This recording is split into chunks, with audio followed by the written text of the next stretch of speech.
Bonjour et bienvenue. Aujourd'hui, nous allons coudre ce sac bandoulière qui a un format plus ou moins A4 et nous allons utiliser le patchwork appliqué de Sun Bonetsu qui tient une fleur. Vous pouvez évidemment utiliser n'importe lequel des appliqués qui sont présentés dans la chaîne. Pour réaliser ce sac, nous aurons besoin de deux coupons de 37 sur 36 cm que j'ai déjà entoilés ici derrière. Deux coupons de la même taille pour la doublure. L'entoilage ici, c'est du H640 ou du H630. Une fermeture éclair de 35 cm. Une sangle de 80 cm ou 90 cm. Et pour la poche, deux coupons de 25 cm sur 15 cm. On aura également besoin d'un petit coupon de 27 sur 6 pour faire le biais de la poche. On commence par tracer un angle de 2 cm en haut du sac. On trace ensuite un trait comme je vous montre à l'écran. On découpe, puis on refait un angle de 2 cm en haut et en plus un de 4 cm en bas et on découpe. Ensuite, on remet ça avec la doublure et avec le coupon arrière. Alors personnellement, je ne fais plus en tas. Je ne mets plus mes tissus les uns sur les autres pour couper parce que ça tombe jamais juste. Je le fais un par un. Ensuite, on prend les deux coupons pour la poche, on les pose endroit contre endroit et on coud sur trois côtés. Le côté gauche, le haut et le côté droit. On retourne et si on a envie, on coupe les coins pour que ce soit plus joli.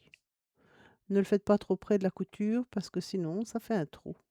On repasse, on prend le petit morceau de tissu, on le replie de chaque côté et on le fait tenir avec des pinces. On coud à 1 cm du bord, puis on replie le tissu comme je vous montre sur la vidéo, de façon à former le biais.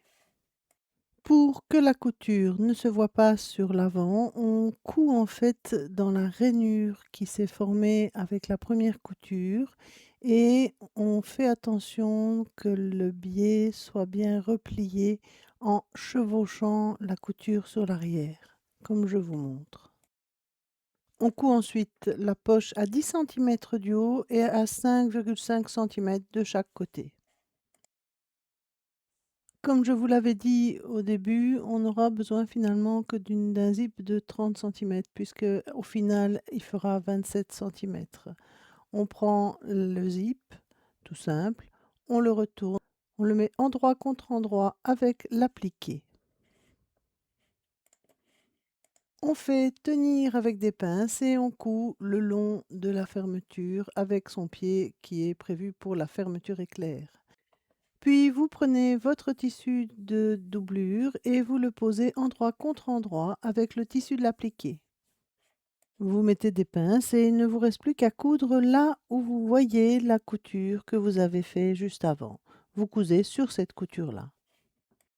Quand c'est fait, vous mettez comme je montre sur la vidéo et vous faites un point le long de la fermeture. Faites attention à ce que le tissu de doublure ne remonte pas parce que ça a tendance à faire des plis.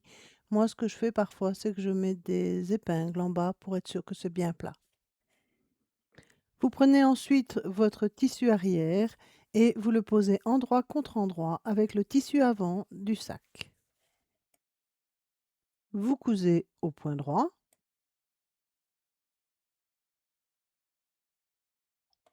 Vous prenez votre tissu de doublure et vous le posez endroit contre endroit avec l'autre tissu de doublure.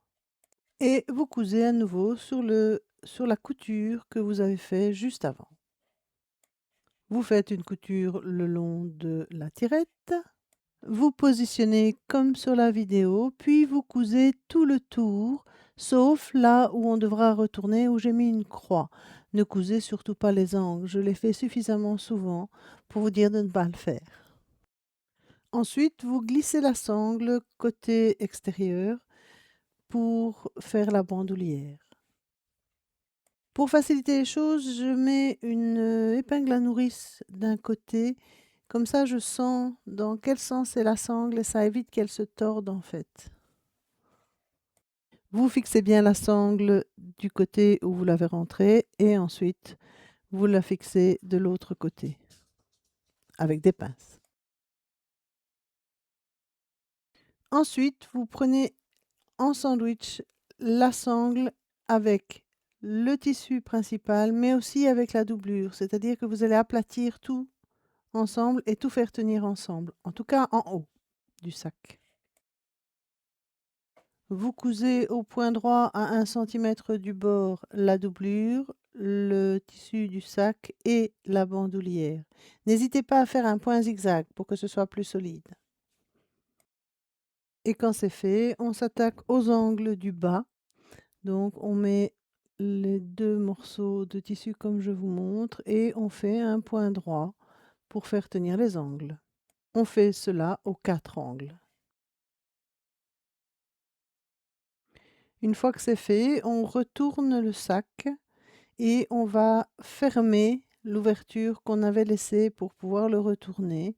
Alors vous pouvez le faire au point droit ou au point d'échelle, c'est comme vous avez envie. Voilà, nous avons terminé le sac. Je vous souhaite bonne couture et je vous dis à dans 5 jours.